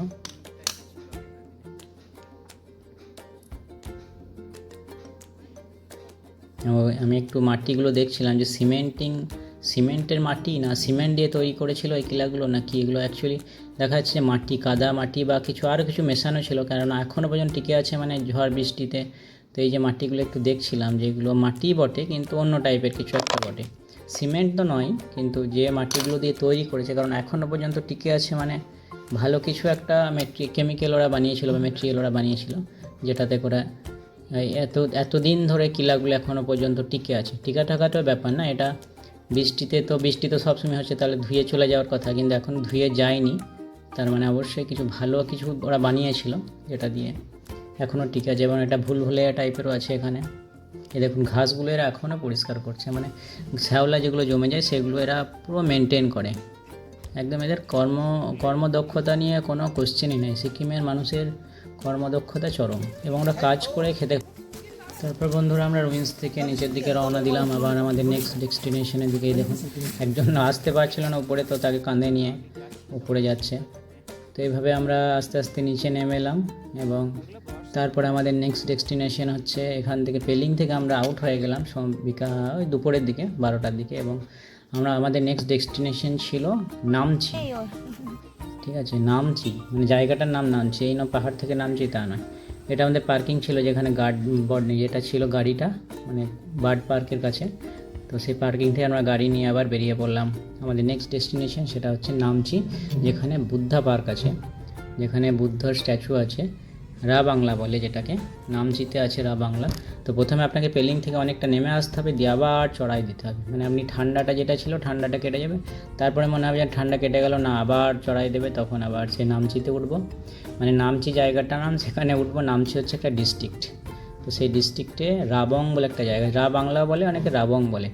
তো সেই রাস্তায় আমরা আস্তে আস্তে রওনা দিলাম, এবং এই রাস্তাতে আবার আরেক রকমের সবথেকে ভালো অভিজ্ঞতা হলো, সবথেকে ভালো এক্সপিরিয়েন্স যেটা হলো, সেটা হচ্ছে যে এই রাস্তাতে, মানে রাস্তা তো যখন কাছাকাছি পৌঁছে যাচ্ছিলাম, আর যখন হয়তো 20 কিলোমিটার 30 কিলোমিটার ছিল, তখন তার কাছাকাছি গিয়ে মানে মেঘে আমাদের গাড়িটাকে এমন ঢেকে দিল। তো বন্ধুরা তারপর আমরা আস্তে আস্তে উঠতে লাগলাম নামচি ডিস্ট্রিক্টে, রা বাংলার উদ্দেশ্যে যাচ্ছি। আর মেঘে আমাদেরকে এমনভাবে ঢেকেছিল যে আমাদের ড্রাইভার তো গাড়িটা একবার সাইডে দাঁড় করে দিলে, বলছে আর যেতে পারবো না, গিয়ে আবি মেঘ খুলেগা তবে জায়গা। তো এখানে একটা রাস্তা আছে, রাস্তার পাশে একটা জায়গায় আমরা দাঁড়িয়েছিলাম একটু রেস্ট নেওয়ার জন্য, অনেকক্ষণ গাড়ি চালালো তো ওর বললো ইঞ্জিন গরম হয়ে গেছে গাড়ি, যাই হোক ওরও রেস্টের দরকার ছিল, একটু দাঁড়ালাম, এবং সেখানে দাঁড়িয়ে একটু টিফিন করে নিলাম। এবং এখানে একটা লোকাল ব্যক্তির সাথে কথা হলো, তো সে আমাদেরকে একটা জায়গা দেখালো, একটা গাছে একদম গোলাপ ফুলের মতো ধরে আছে, তো বললো রটোডেনড্রন নাকি, ওগুলো দিয়ে ওয়াইন তৈরি হয়। শাক और কথোপকথন खाने का हाँ वो कैबेज कैबेज अच्छा स्पेनिश पाउडर है वो जो पत्ता वाला उधर ही करता है। এখান থেকে ওয়াইন যে आप लोग हाँ वो ली और এবং ওয়াইনগুলো একদম রাস্তার পাশেই এরা ওপেনলি বিক্রিও করতে পারে। এবং তারপর আমরা বেরিয়ে গেলাম, এই দেখুন মেঘে পুরো একদম ঢাকা যাকে বলে, মানে মেঘ, রাস্তাটা তো এত কঠিন, একদিকে পাহাড় একদিকে খাল, তারপরে মেঘ, এবং 4 নাম্বার কেস হচ্ছে যে ওই দিক থেকে গাড়ি আসছে, সাই করে গাড়ি আসছে, তো খুব মুশকিল হচ্ছিল যাওয়া। তো একবার তো আমাদের ড্রাইভার তো দাঁড়িয়েই পড়লো, এবং এই অভিজ্ঞতাটা ফার্স্ট টাইম, অনেকবার নর্থ বেঙ্গল গেছি কিন্তু এই অভিজ্ঞতাটা দারুণ লাগলো, মানে এই মেঘের জন্যই এতটা ভালো লেগে গেলো আমাদের রাবং।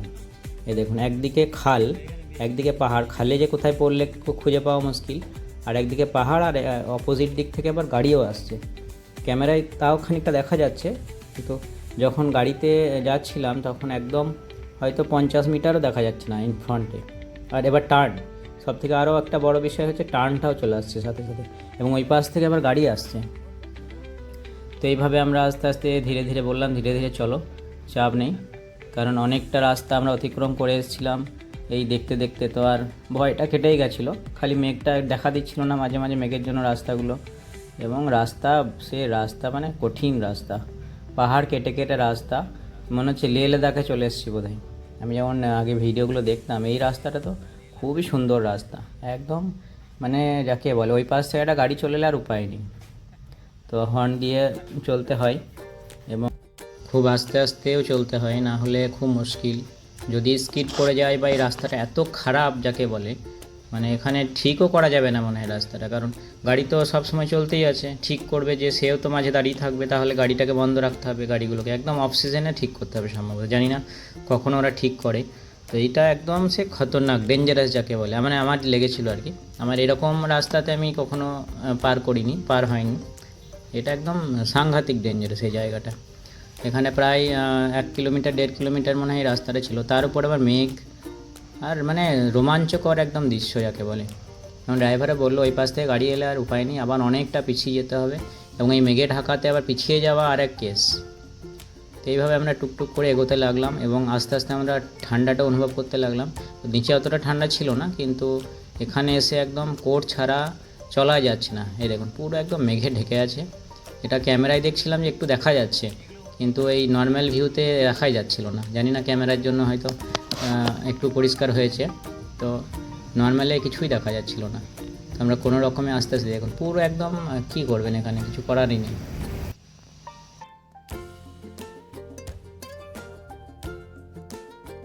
তারপর বন্ধুরা আমরা আস্তে আস্তে পৌঁছে গেলাম আমাদের হোটেলের নাম ছিল ট্রিকায়া।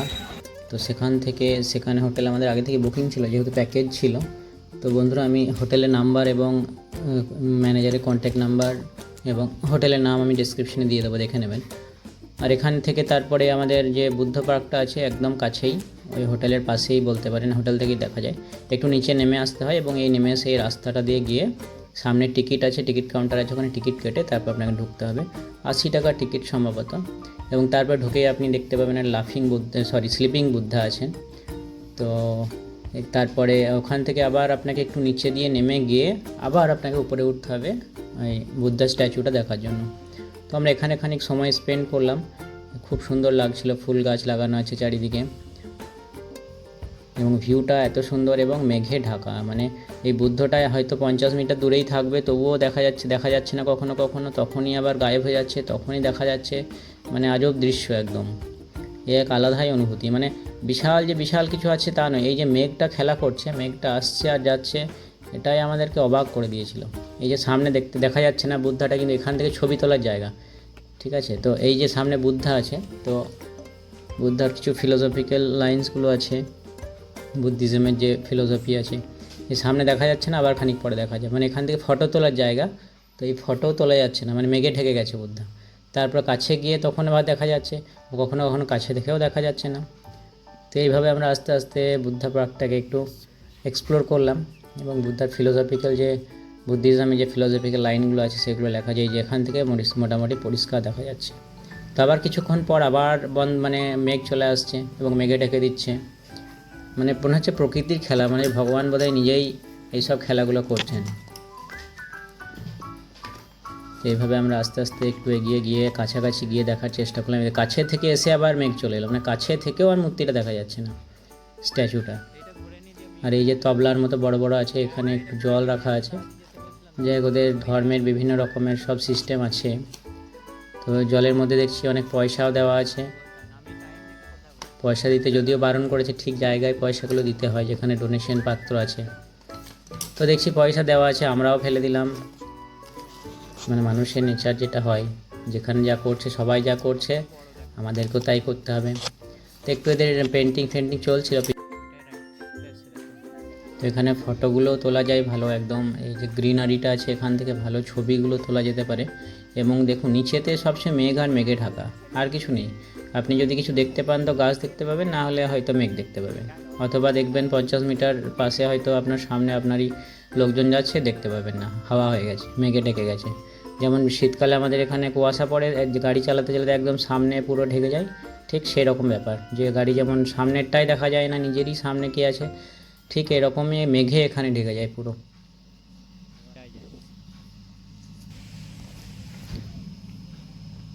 এবং হোটেলগুলো পুরো ঢেকে গেল, যখন পার্কে এলাম সামনে হোটেলগুলো ছিল, হোটেলগুলো ঢেকে গেল। এমন অবস্থা যে একটু পরেই সন্ধে নেমে এলো, সন্ধে নামলো না মেঘ নামলো বোঝা যাচ্ছিল না, এবং সন্ধেটা নেমে আসার পরে আমরা আমাদের হোটেলটাকে যা চিনতে পারছি না, মানে হোটেলে লাইট জ্বলছে কিন্তু লাইটটাও দেখা যাচ্ছে না, মানে নতুন জায়গা, আমরা তো আর পরিচিত নয় হোটেলটা নিয়ে, তো সেখানে গিয়ে হোটেল খুঁজে পাই না, তারপর আবার অনেক মুশকিলে আবার হোটেলটাকে খুঁজে পাই। তো এইগুলো বিভিন্ন রকমের সমস্যার সম্মুখীন হতে, মানে জীবনে যতই যে বয়স হয়ে গেল মানে সব অভিজ্ঞতা অর্জন হয়ে গেল তা নয়, বয়সের সাথে সাথে বিভিন্ন রকমের এক্সপিরিয়েন্স হয়। ভিডিও করে দিচ্ছি। আর সব সময় কি বলুন তো, যে ইউটিউব দেখলাম আর একটু পড়াশোনা করে নিলাম যে সব অভিজ্ঞতা অনুভূতি হয়ে গেল তা নয়। অনুভূতি পেতে গেলে সেই জায়গাতে যতক্ষণ না আপনি পদার্পণ করবেন, নিজের শরীরটা সেইখানে যতক্ষণ নিয়ে যাবেন ততক্ষণ সেই ফিলিংস কখনোই আসবে না।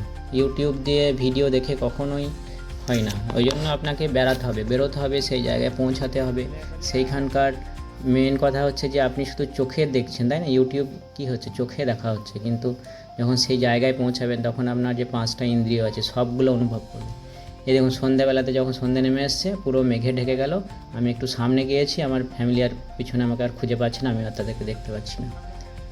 তো আবার সে মানে এখানে আবার নেটওয়ার্ক যে খুব ফুল নেটওয়ার্ক পাবেন তাও নয়, তো কখনো কখনো হারিয়ে যাচ্ছে, কখনো আমরা খুঁজে পাচ্ছি, এই নিয়ে। তারপর আমরা হোটেলের দিকে রওনা দিলাম, তখন আর হোটেল খুঁজে পাচ্ছি না, হোটেলটা তো এখানেই ছিল, মেঘে ঢেকে গেছে। তারপর এইভাবে আস্তে আস্তে আমরা আবার হোটেলের দিকে এগোলাম, দিয়ে হোটেল পেলাম যাই হোক করে, এবং এই হোটেলের থেকে তারপরের দিন রওনা দিলাম আমাদের একদম চারধাম এবং রোজ গার্ডেন, এবং আর একটা জায়গা ছিল সেটা হচ্ছে টেমি টি গার্ডেন। তো প্রথমে আমরা রওনা দিলাম টেমি টি গার্ডেনে। তো সেখানে আপনার চায়ের বাগান আছে। তো দেখুন এখানে রাবাং থেকে আমরা রওনা দিয়েছি, এখানে মেঘে ভর্তি, চরম ঠান্ডা, কিন্তু টেমি টি গার্ডেনে অত ঠান্ডা নেই। আমরা অনেকটা চলে এলাম নিচের দিকে, তারপর টেমি টি গার্ডেনে গিয়ে দেখি যে চায়ের পাতাগুলো সব কেটে নেওয়া হয়েছে। তো সেখানে ফটো তো সেইভাবে তোলা যাবে না, মানে তুলে ভালো লাগবে না। তো তার পাশে আরও গার্ডেন আছে, যে টেমি টি গার্ডেনেই আপনাকে ছবি তুলতে হবে তা নয়, পাশে আরও গার্ডেন আছে, একদম চায়েরই বাগান, সেখানেও একদম দারুণ সিনারি। তো টেমি টি গার্ডেনটা একটু হাইটে, তো সেখান থেকে ছবিটা নাকি আরও ভালো আসে। আমরা যদিও সেখানে যাইনি, আমরা নিচের বাগানটায় গেছিলাম, তো সেখান থেকে যথেষ্ট ভালো ছবি এসছে। এবং ওখানে ওয়াচ টাওয়ার আছে, ওখানেও টিকিট লাগে। টেমি টি গার্ডেনের টিকিটটা একটু বেশি বোধহয়, 40-50 টাকা, আর এখানে সম্ভবত 20 টাকা এরকম নিল। তো বন্ধুরা আজকে আমরা এক্সপ্লোর করব থার্ড ডে, সেটা হচ্ছে আমরা টেমি টি গার্ডেন, তারপর চারধাম যাব, এবং তারপরে যাব রোজ গার্ডেন। তো এই কটাই হচ্ছে আজকের কম ডেস্টিনেশন কম, কিন্তু এই কটা ঘুরতেই আপনার সারা দিন লেগে যাবে। এবং সন্ধ্যায় আমাদের ট্রেন আছে শিলিগুড়ি থেকে। তো এইভাবে আমরা আস্তে আস্তে টেমি টি গার্ডেনের দিকে যেতে লাগলাম, এগোতে লাগে। দেখুন যে যে বাগানগুলো আছে, চায়ের বাগান, এইগুলো চা লাগানো আছে। তো এইগুলো আমরা রেকর্ড করতে করতে এলাম নিচের দিকে নামতে নামতে, এবং এই যে রাস্তা, আঁকাবাঁকা রাস্তা, এবং পাহাড়, এবং নিচে খাল, এবং মেঘ, তার সাথে রাউন্ড এবং ডাউন রাউন্ড, কি বলবেন, মানে যা বলবেন সেটাই আছে এখানে। শুধুমাত্র এখানে একটা প্লাস পয়েন্ট, নামচি ডিস্ট্রিক্টের রাস্তাটা খুব ভালো। পেলিংয়ের রাস্তাটা একটু খারাপ, কিন্তু নামচির রাস্তাটা খুবই ভালো, যথেষ্ট ভালো। যেমন টার্ন আছে, ঠান্ডা আছে, সব ঠিক আছে, কিন্তু রাস্তাটা একদম নিঃসন্দেহে এখানকার অ্যাডমিনিস্ট্রেশন খুব রাস্তাটা খেয়াল রেখেছে, মনিটরিং করেছে, এবং রাস্তাটা যথেষ্ট। তো এইভাবে আমরা পৌঁছে গেলাম টেমি টি গার্ডেনে। টেমি টি গার্ডেনে তো আমরা ঢুকতে পারিনি, আমরা পাশের নিচের যে গার্ডেনটা ছিল ওখানেই ঢুকলাম। তো সেখান থেকে আবার দেখুন চায়ের পাতা তুলছে চা শ্রমিকরা। এদের মাইনে নাকি স্যালারি খুবই কম, পার ডে নাকি 170 বা 200 টাকা, জানি না ঠিক, আমি জিজ্ঞেস করিনি, কিন্তু এরকমই শুনেছি। এদের আয় খুবই কম, এবং সারাদিনই খাটতে হয়, চা পাতা তুলতে হয়। আমি একটু দেখছিলাম কীভাবে চা পাতাগুলো তুলে পিছনে ঝুড়িতে রাখা। ভাবছিলাম আমি একটু তুলব, কিন্তু সে সুযোগ আর হলো না। তো এখানে ওয়াচ টাওয়ার আছে, ওয়াচ টাওয়ার থেকে খুব সুন্দর ছবি এবং দৃশ্যগুলো খুব সুন্দর লাগে। দূর দূরান্তে দেখবেন কারো ঘরের ছাদে মেঘ বসে আছে, মানে দূরে যদি দেখা যায় এ তো কাছে নেওয়া হয়েছে, তো কাছে থেকে এরা দেখা যাচ্ছে যে চা শ্রমিকরা চায়ের পাতা তুলছে। এই যে দূর দূরান্তে দেখুন সাদা সাদা যে অংশগুলো আছে সেগুলো মেঘ, মানে কারো ঘরের উপরে মেঘ বসে আছে, অ্যাজ সিম্পল অ্যাজ দ্যাট।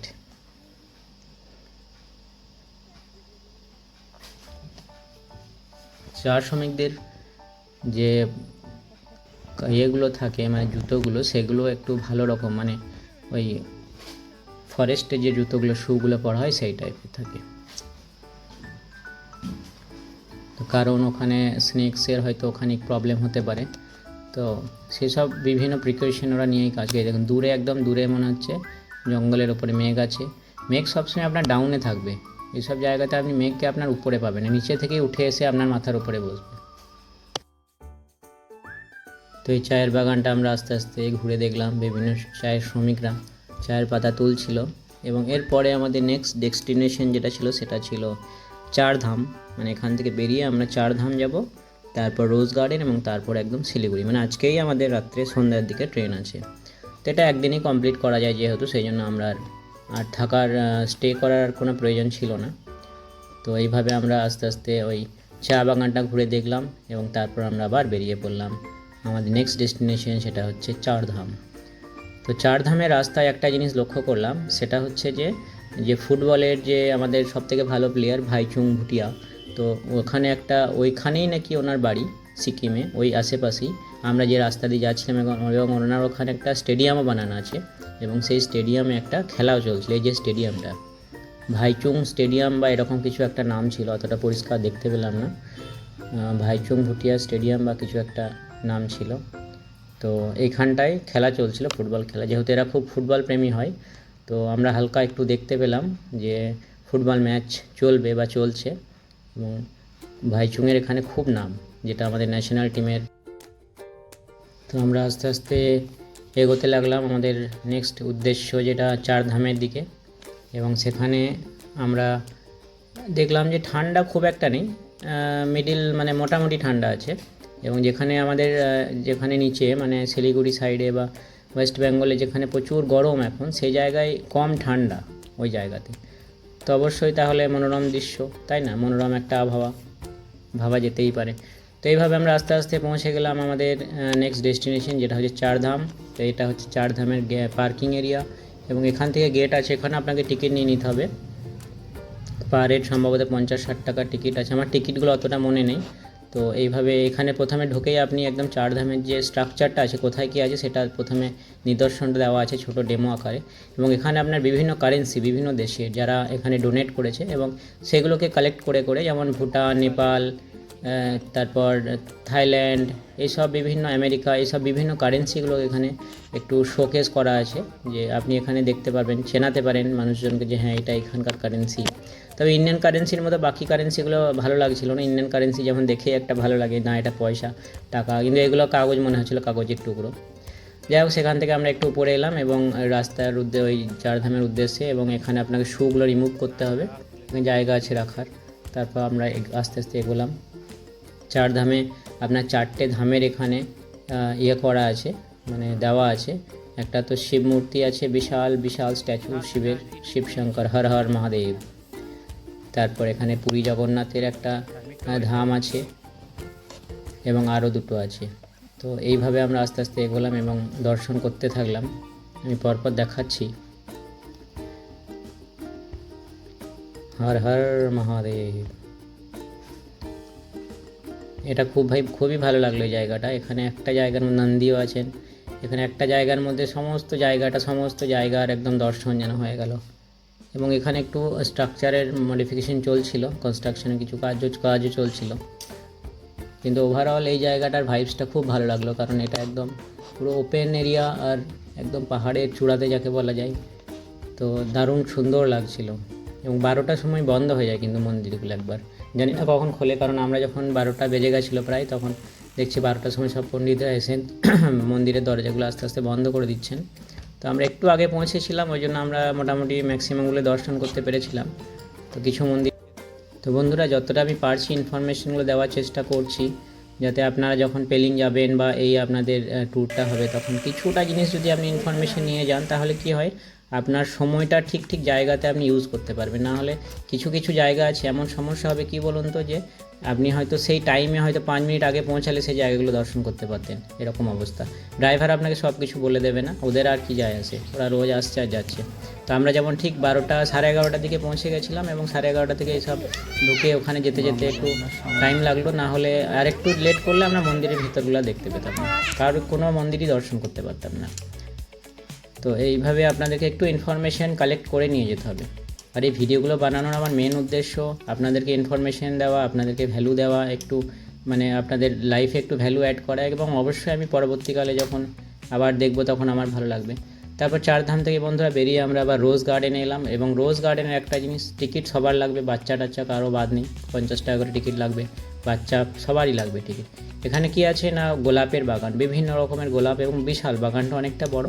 কিন্তু আমি বলবো এখানে একটু বেশি লাগলো, 50 টাকা টিকিটটা ঠিক না, এটা একটু কমালেও এদের চলে যেত, কারণ এমন কিছু এখানে নেই, যেহেতু এরা গাছ লাগিয়েছে, গাছের চারা বা ফুলগুলোতে এক্সপোর্ট হয়, এবং এখানটা দেখার শুধু গোলাপ ফুল, আর তো তেমন কিছু নেই যে কনস্ট্রাকশন বিশাল করতে হয়েছে বা কিছু জানি না।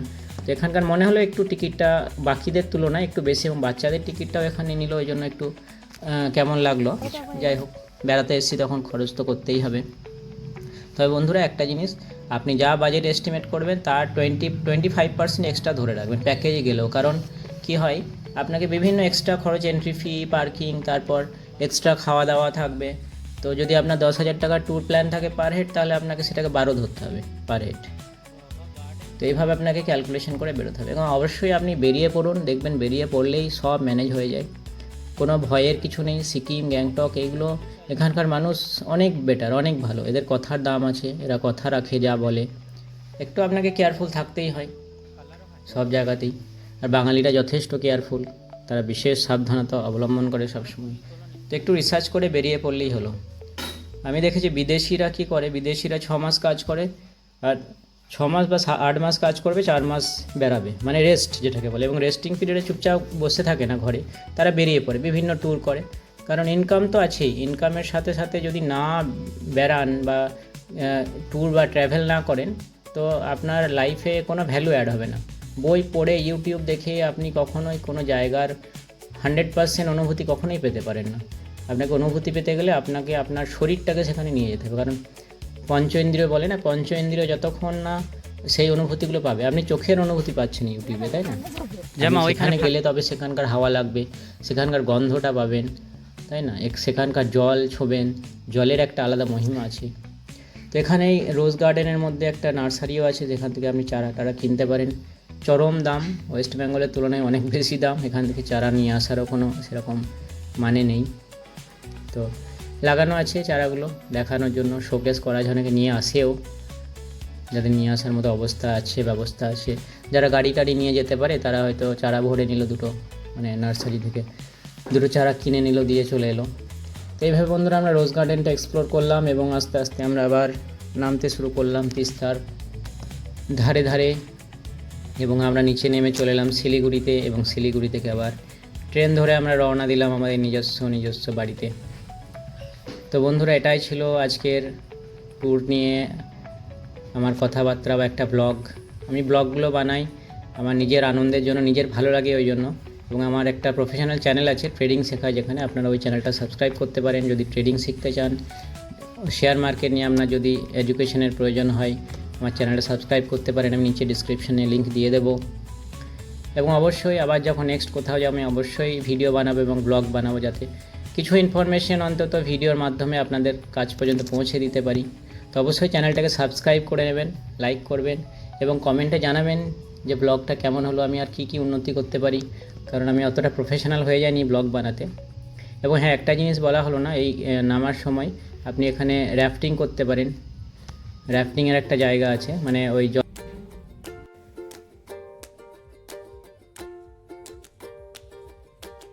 তো যাই হোক বন্ধুরা, আমরা আবার তিস্তা নদীর ধারে ধারে, আমাদের তিস্তা আমাদের একদম হেল্প করতে করতে এলো, আমাদের পাশে বইতে এলো আমাদের রাস্তার পাশে। তো এইভাবে আমরা আস্তে আস্তে আবার আমাদের গন্তব্যস্থল, আমাদের নিজের বাড়ির দিকে রওনা দিলাম, এবং নিচে শিলিগুড়িতে আমাদের ট্রেন আছে 8টার সময়, এবং ট্রেন ধরে আমরা আবার বাড়ি ফিরব। তো ধন্যবাদ বন্ধুরা ভিডিওর দেখার জন্য, দেখা হচ্ছে আগামী ভিডিওতে। চ্যানেলটা অবশ্যই সাবস্ক্রাইব করবেন, লাইক করবেন এবং কমেন্টে জানাবেন কেমন লাগলো। Thank you.